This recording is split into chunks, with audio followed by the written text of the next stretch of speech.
Халқымыздың сүйіклі перзенті, хош ауаз қосықшы мархум Қонысбай Есемұратовтың өмірі һәм дөретушілігі хақында сөз еткенді мақұл көрдік.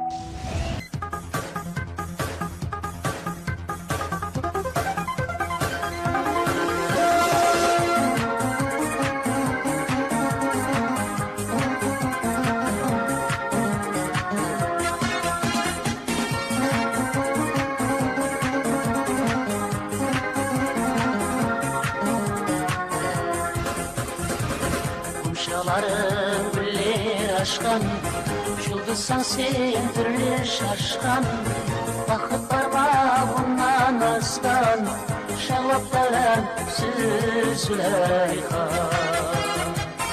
Бақыт бар ма бұнан асқан, Шағлаптаран Зүләйха.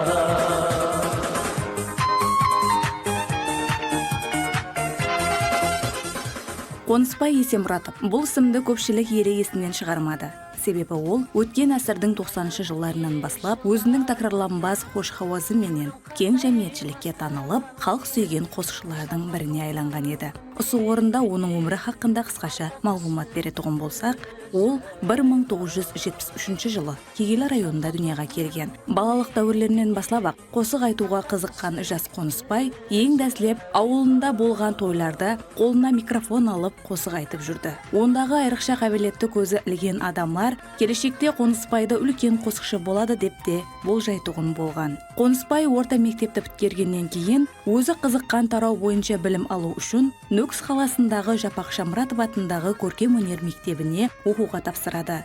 Бұл жерде үлкен ұстазлардан тәлім-тәрбие алып, оқуды табысылы тамамлағаннан соң Бердақ атындағы Қарақалпақ мемлекеттік көркем өнер театрына жұмысқа кіріп, өмірінің ақырына шейін осы жерде істейді.